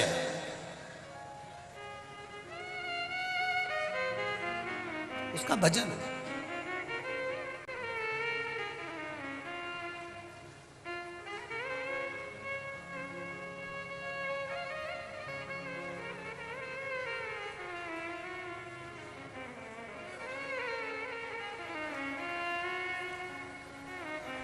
वो बस उसका स्पर्श मात्र हो गया तो हमारा कल्याण हो गया, स्पर्श मात्र से। प्रहलाद आनंद से रह रहे हैं, पर नरसिंह भगवान का क्रोध शांत नहीं। तब देवताओं ने भगवान शिव जी से विनती करी, निवेदन करा, भोलेनाथ कृपा करो। ये नरसिंह भगवान तो गुस्से पर गुस्सा करे जा रहे हैं, क्रोध पर क्रोध करे जा रहे हैं, और इन्होंने बहुत उपद्रव मचा कर रखा। सारे देवता घबरा रहे हैं। आप करुणा करिए, आप कृपा करिए। भगवान शिव जी ने कहा कि नरसिंह भगवान को उठाकर मैं बद्रिकाश्रम की अलकनंदा नदी में छोड़ देता हूं, पर बात इतनी है कि उसमें आप सबका सहयोग चाहिए। एक बात बहुत अच्छी से याद रखिएगा, कभी ये मत सोचना कि अकेले रहोगे तो खुश रहोगे, परिवार के साथ में रहोगे तो ज्यादा खुश रहोगे, क्योंकि परिवार की एकता में जो आनंद है वो दुनिया में कहीं आनंद नहीं। संगठित रहिए, संगठन में रहिए। जो संगठित रहता है उसको कोई तोड़ नहीं सकता। एक अकेली लकड़ी को कोई भी तोड़ देगा, पर 10-12 लकड़ी एक साथ में होगी तो तोड़ने में दम चाहिए। संगठन में रहने में संगठित रहने में जो आनंद है वो कहीं नहीं है। हम एक बात हमेशा कथा में कहते रहते हैं, आज फिर कह रहे हैं, हफ्ते में एक दिन ऐसा नियम बनाओ कि अपने परिवार के साथ में बैठकर माता पिता कुटुंब कबीला जो भी अपने घर में, जो एक घर में जितने लोग रह रहे हैं, चाहे वो बच्चे हों, आप हों, पत्नी हो, बेटा बेटी जो भी हो, आपके घर में जितने भी लोग अपने घर में रह रहे हैं उन सबके साथ एक साथ बैठकर भोजन करो। हम ये नहीं करें कि एक ही थाली में भोजन करो, सब अपनी थाली लगाओ पर एक साथ बैठो और एक साथ भोजन करो, जिससे अपने मन के भाव केंद्रित, संगठित रहिए, संगठन में रहिए।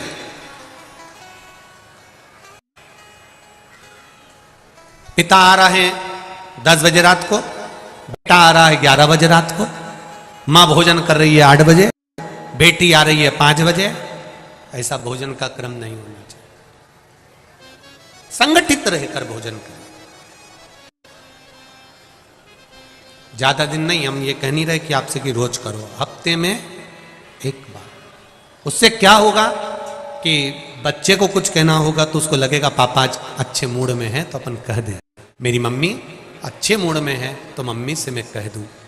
अपने बेटा बेटियों से भी निवेदन है और माता और पिताओं से भी निवेदन है, अपने बच्चों से फ्रेंड जैसा रहिए, दोस्त जैसा, जिससे वो अपने दिल की बात आपको सारी बता दें और आप पहले से सचेत हो जाएं कि हमारे साथ ये घटना ना घट जाए। अपने बच्चों के साथ में रहकर अपने बच्चों से थोड़ा सा एक दोस्त जैसा माहौल रखकर उससे पूछो, उसको समझो, उसको जानो। बच्चा कहीं कोई गलत बात छुपा तो नहीं रहा है, 1 महीना 2 महीना 6 महीना 4 महीना उसके मन में कुछ चल रहा और वो छुपा छुपा कर चल रहा है, बाद में मालूम पड़ता है तो फिर रोना आता है। क्या करेंगे अब हम, कैसे बचाएंगे गुरुजी, अब हम क्या कर सकते हैं गुरुजी? तो गुरुजी कुछ नहीं करेगा, करना तुमको पड़ेगा।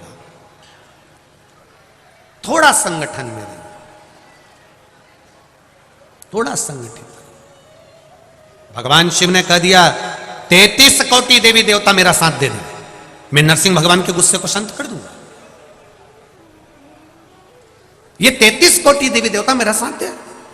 तो देवताओं ने पूछा हमें क्या करना पड़ेगा? शंकर भगवान ने कहा मैं सरम्ब पक्षी का रूप धारण करूंगा, तुम मुझ में बल देना, सब मेरे पंखों से लपट जाना, मैं बल पाकर नरसिंह भगवान को अपनी चोंच से या पंजे से उठा लूंगा और उठाकर अलखनंदा नदी में गंगा के जल में डाल दूंगा। जब नरसिंह भगवान को गंगा में अलखनंदा नदी में डालूंगा तब उनका क्रोध अपने आप शांत हो जाए। देवताओं ने कहा हम तैयार हैं। देवता बोले हमें तैयारी है, आप करो तैयारी। शिव जी ने एक रूप रखा सरम्ब पक्षी का, नरसिंह भगवान को उठाया, पंजे में उठाकर ले गए, बद्रिकाश्रम की अलखनंदा नदी में उनको पटक दिया। पटके भगवान का क्रोध एकदम शांत हो गया, एकदम शांत। शंकर भगवान ने कहा नरसिंह भगवान से, प्रभु वैकुंठ नहीं जाओगे? नरसिंह भगवान बोले मेरे को अलखनंदा नदी में रहने दो। नरसिंह शिला के रूप में नरसिंह भगवान आज भी अलखनंदा नदी में रहते हैं। जहां पर ताप कुंड है, जहां पर पानी गर्म का कुंड है बद्रीनाथ में, उसके नीचे की ओर आप देखेंगे कि बड़ी सी शिला नजर आएगी, बड़ी सी शिला नजर आएगी। उस बड़ी सी शिला को देखेंगे और किसी पंडित जी से पूछेंगे कि ये कौन सी शिला है, तो लोग कहेंगे कि ये नरसिंह शिला है, ये नरसिंह भगवान के द्वारा प्रकट हुआ। शिव जी का नाम सरंभेश्वर महादेव हो गया। शरंभेश्वर महादेव क्रोध को संयम रखने के लिए, शरंभेश्वर महादेव जो व्यक्ति पथभ्रष्ट हो जाए, जैसे मदिरा के नशे में पड़ गया, कहीं जुए में पड़ गया, मांसाहार में पड़ गया, कहीं व्यसन में पड़ गया, कहीं गलत काम में अगर कोई जा रहा है, तो शरंभेश्वर महादेव के नाम से काली तिल भगवान शिव को समर्पित करी जाती है। महाराज काली तिल को वापस उठा कर ले आते हैं। उसी काली तिल को जो मदिरा का नशा करने वाला होता है या जो गलत व्यसन में डूबा हुआ होता है, उसको वो सुबह के समय अगर नहीं खाता तो भोजन के साथ उसको दिया जाए। शरम्भेश्वर महादेव। एक बेलपत्री का भी बहुत अच्छा प्रयोग है शरम्भेश्वर महादेव का। मदिरा पीने वालों के लिए, मांसाहार, व्यसन में, जुए में, वेश्यावृत्ति में, पर नारी में, गलत जगह पर जो डूबे रहते हैं उनके लिए पहले की कथा में उसका वर्णन किया है बेलपत्री का। शरम्भेश्वर महादेव। एक बार सब बोलेंगे, कौन से महादेव? शरम्भेश्वर महादेव। फिर जम के बोल लो एक बार, शरम्भेश्वर महादेव। जब हमारे घर में क्रोध बढ़ता है या कोई गलत कार्य में जाने लगता है तो शरम्भेश्वर महादेव का हमें शरणागति लेना चाहिए। शरम्भेश्वर महादेव का पूजन करना चालू कर देना चाहिए। कई लोग कहते हैं महाराज जी ये शरम्भेश्वर महादेव का मंदिर कहाँ मिलेगा, हम कहाँ पूजन करने जाए? कहीं नहीं जाना, तुम्हारे घर के पास में जो शंकर जी का मंदिर है वहीं जाओ, उसी देवालय में, उसी में जाओ। शरम्भेश्वर महादेव के नाम से जल चढ़ाना प्रारंभ करेंगे। वो जल जो गलत संगत में पड़ा हुआ है उसका आचमन कराना प्रारंभ करेंगे, अपने आप उसकी धीरे धीरे बुद्धि सुधरना प्रारंभ हो जाएगी। ऐसा शरम्भेश्वर महादेव का नाम। कुछ स्थान हमारे यहाँ पर बड़े सुंदर सुंदर स्थान निश्चित किए गए हैं। जैसे कैंसर आदि के मरीज के लिए हम लोग पहले भी कहते हैं कि त्रिजुगी नारायण का जल बड़ा महत्व रखता है। जिसका शरीर या जिसको एक पत्र आया है कि किसी को मिर्गी का झटका आना चालू हो गया था। अब पत्र ढूंढेंगे तो समय थोड़ा लग जाएगा।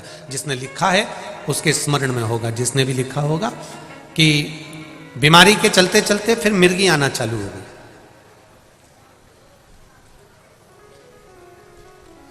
जिसने भी लिखा है वो दोनों हाथ एक बार हिला देना। जिसके लिए भी लिखा हुआ वो इतना ध्यान नहीं आ रहा, तो उनको मिर्गी का झटका आना प्रारंभ हुआ।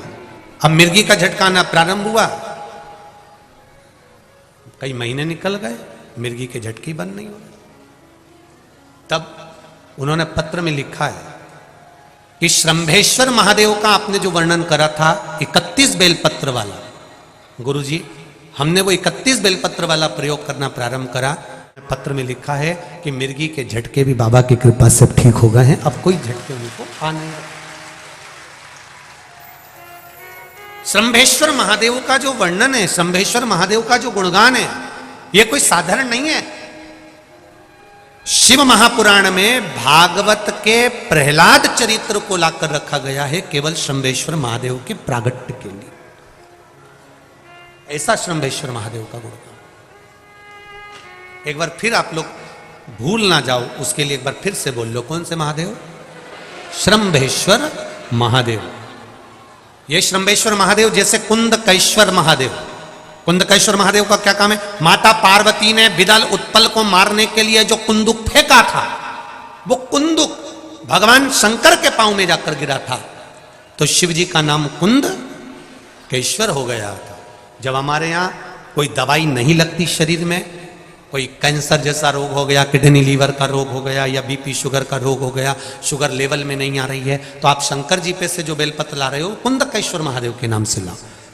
दवाई खाओ, डॉक्टर को दिखाओ, सारी जांचें कराओ, डॉक्टर के अनुसार चलो, डॉक्टर जैसा बताए वैसा करो, पर उस दवाई को भी शिव जी से कहकर कि बाबा कुंदकेश्वर महादेव का नाम लेकर उस दवाई को भी हम कुंदकेश्वर महादेव का प्रसाद समझकर पाना प्रारंभ करो, धीरे धीरे आराम लगना प्रारंभ होगा। कुंदकेश्वर महादेव रोग मुक्ति के लिए होते हैं और शरम्भेश्वर महादेव, बोलो बोलो जरा जम के, व्यसन की समाप्ति के लिए। व्यसन में अगर कोई डूबा, महाराज शिव कथा कह रहे हैं, भगवान शंकर का चरित्र वर्णन कर रहा है। शरम्भेश्वर महादेव प्रकट हो गए, सारे देवताओं ने भगवान शंकर की जय जयकार करी। पार्वती जी ने शिव जी का वो रूप देखा तो पार्वती जी ने भगवान शंकर के उस रूप का गुणगान किया। पार्वती जी ने हाथ जोड़कर शंकर भगवान से कहा, भोलेनाथ आपसे निवेदन है आपने ये शरम्भ पक्षी का रूप धारण करा है, इस रूप को अब छोड़ दीजिए और इस रूप को छोड़कर अपने वही पुनः रूप को धारण कर लीजिए। शंकर भगवान पुनः उस रूप को त्याग कर शिव जी अपने असली स्वरूप में धारण हो गए और भोलेनाथ काशी में जाकर विराजमान हो गए। माता पार्वती जी ने काशी का जब स्मरण किया, काशी का जब दर्शन किया, तब माता पार्वती के हृदय चित्त में काशी भ्रमण का भाव जागृत हो। काशी भ्रमण करने के लिए भगवान शंकर ने माता पार्वती से कहा, पार्वती तुम क्या चाहती हो? पार्वती जी ने मन से कहा, भोलेनाथ मुझे केवल इस काशी का दर्शन करना है। और देखिए शिव महापुराण का एक शब्द विद्येश्वर संहिता में कहा गया है, जैसे ग्रहण पड़ता है तो हमको स्नान करना पड़ता है, शमशान चले जाते हैं तो आकर नहाते हैं, कहीं अशुद्ध जगह पर चले जाते हैं तो आकर स्नान करना पड़ता है। विद्येश्वर संहिता में शिव महापुराण में वर्णन किया वेदव्यास जी ने, यदि काम, लोभ, आसक्ति, तृष्णा, झूठ, प्रपंच, छल, बेईमानी, ये सबका ग्रहण अगर इस शरीर पर पड़ा हुआ है तो शिव महापुराण की कथा कहती है, एक बार शिव महापुराण की कथा में जाकर डुबकी लगा लीजिए, ये सारा समाप्त हो, सब समाप्त। मैंने तेरे ही भरोसे बाबा, हवा बिच उड़ती जावांगी, बाबा डोर हथों छठी में कटी जावांगी, भोले में तेरी पतंग, शंभू में तेरी पतंग, हवा बिच उड़ती जावांगी, बाबा डोर हथों छठी में कटी जावांगी। शिव पुराण कर रही है, भक्त और भगवान में एक अंतर बड़ा प्रबल है। भक्ति शिव महापुराण कर रही है, भक्त और भगवान में एक अंतर बड़ा प्रबल है। कौन सा अंतर है वो भक्त और भगवान का? कहते हैं भक्त और भगवान में एक अंतर प्रबल है, जो भक्त और भगवान के अंतर को एक बार अच्छे से समझ लीजिए कि भक्त और भगवान में एक अंतर प्रबल है, जो भगवान नहीं कर पाता है वो भक्त के माध्यम से मेरा महादेव करवा बैठता है। ये भक्त और भगवान का एक अंतर, भक्त और भगवान का एक क्रम। जैसे हनुमान जी महाराज, जो मेरे राम नहीं कर पाए वो मेरे हनुमान जी कर दिए, और मेरे हनुमान जी महाराज भक्त बनकर जो नित्य सेवा की तल्लीनता में रहते हैं। शिव कथा कह रही है, जो शंकर का भक्त है, शिव की उपासना करने वाला है, शंकर का अनुमोदन करने वाला है, शिव स्मरण करने वाला है, शंकर का गुणगान करने वाला है, शिव मंदिर में एक लोटा जल चढ़ाने वाला है, शंकर के मंदिर में एक बेलपत्र चढ़ाने वाला है, जो शिव भक्ति में दिन रात डूबा रहता है। शिव महापुराण की कथा कहती है, कभी कभी हमने एक पहले भी कथा में कहा, आज फिर कह रहे हैं, आप शंकर के मंदिर जाने वाले का अगर केवल मुख का दर्शन भी कर लोगे तो मेरा देवाधिदेव महादेव आपके कार्य सफल कर देगा। शिव मंदिर जाने वाले का केवल मुख दर्शन ही हमारे को श्रेष्ठता दे जाता, केवल मुख दर्शन। भगवान शिव के मंदिर का अगर कोई जल चढ़ा कर आ रहा है, कोई जल चढ़ाने गया है, कोई बेलपत्री चढ़ाने गया है, कोई भगवान का गुणगान करने गया है, उसका केवल दर्शन, केवल दर्शन। शंभु शरणे पड़ी मांगू घड़ी रे घड़ी, दुख काटो दया करी ने दर्शन, दया करी ने दर्शन, शिव महापुराण की कथा कर रही है। आगे जो वर्णन करा वो विदल और उत्पल का वर्णन किया। उस विदल और उत्पल के वर्णन के बाद में जो वर्णन आया है वो बड़ा सुंदर महाराज एक वर्णन आया है तारकासुर का। जिस तारकासुर ने भगवान देवाधिदेव महादेव के पुत्र द्वारा अपने प्राणों को हरना मांगा था, अपने प्राणों को हरना मांगा था। महाराज तारकासुर, जरा विचार करिएगा शिव जी का कितना भारी भगत होगा, जो चाहता है भगवान शंकर का विवाह हो जाए, जो चाहता है भगवान शिव का मंगल विवाह हो जाए। वो तारकासुर अगर ब्रह्मा जी से वर मांग रहे हैं तो ये वर मांग रहे हैं कि शिव जी के पुत्र के द्वारा मैं मरूं, भगवान शंकर के बेटे के द्वारा मैं। अब देखिए जैसा तारकासुर ने भला चाहा, घर की जो बुजुर्ग माताएं होती हैं, घर की जो माँ होती है, घर का जो पिता होता है, वो भी हमेशा अच्छा ही चाहता है। वो कभी ये नहीं चाहता कि मेरे बेटे का विवाह नहीं हो या मेरी बेटी का विवाह नहीं हो। वो हमेशा अगर चाहता है तो केवल इतना चाहता है कि मेरे घर में अगर मेरा बेटा बड़ा हो गया है तो उसका विवाह हो जाए। उसको मालूम है, उसको ज्ञात है कि विवाह करूंगी, बहू आएगी, हो सकता है मैच कर पाए ना कर पाए, हमारे साथ श्रेष्ठ रह पाए ना रह पाए, पर एक निवेदन आप सबसे करना चाहूंगा, ना कभी बहू बुरी होती है ना कभी सास बुरी होती है, केवल एक समय की अवधि होती है जो व्यक्ति को बुरा बना देती है। इसलिए उस समय को थोड़ा सा टालते रहो। समय अगर समय टलता गया तो चल जाए। एक कई लोग कहते हैं ना, बहुत अकड़ में लोग आते हैं और खूब अकड़ में कहते हैं मेरे साथ में 5000 लोगों की टीम है गुरुजी, 5000 लोगों की टीम है मेरे साथ में, 5000। अच्छा कई लोग कथा लेने आते हैं तो बातें तो बहुत बड़ी बड़ी करते हैं, पर जाके मालूम पड़ता है कि कथा की व्यवस्था क्या कर पाए, ये समय पर मालूम पड़ता है। मेरे साथ में 5000 लोगों की टीम है, कई बड़े बड़े लोग आते हैं, मेरे पास में 10,000 लोगों की टीम है, मेरे पास में 3000 लोगों की टीम है।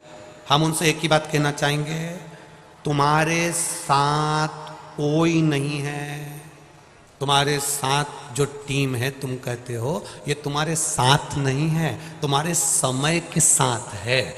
तुम्हारी अभी सत्ता चल रही है इसलिए तुम्हारे साथ में 10,000 है, तुम्हारी सत्ता गई, एक को इकट्ठा करके बता दो।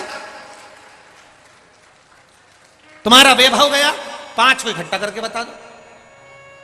कोई तुम्हारे साथ नहीं रहता, अकेला मनुष्य आया है, अकेला जाएगा। शिव जी की कथा कहती है जब तक उसके शरीर में श्वास है, 21,600 श्वास जब तक उसके शरीर में चलती है, मेरे महादेव कहते हैं उसके साथ कोई नहीं रहता, केवल एक महादेव रहता है, उसके सिवाय कोई नहीं। शिव रूपी श्वास तुम्हारे साथ है इसलिए वो शरीर कहलाया, शिव रूपी श्वास चली गई तो वो शव कहलाया। श्वास है तो शिव है, श्वास गई तो शव है, केवल शव, उसके सिवाय कुछ नहीं। तारकासुर ने मांगा बाबा दया करिए, ब्रह्मदेव मुझे वर दीजिए कि भगवान शंकर के पुत्र द्वारा मेरे प्राण छूटे। कोई माता पिता गलत नहीं मांगते, तारकासुर ने भी मांगा तो शिव जी का घर बस जाए, शिव जी का विवाह हो जाए। ब्रह्मा जी ने तथास्तु कहा, षडानंद कार्तिकेय जी का जन्म हुआ और कार्तिकेय बाबा ने आकर तारकासुर का संहार करा, देवताओं ने आनंद पाया।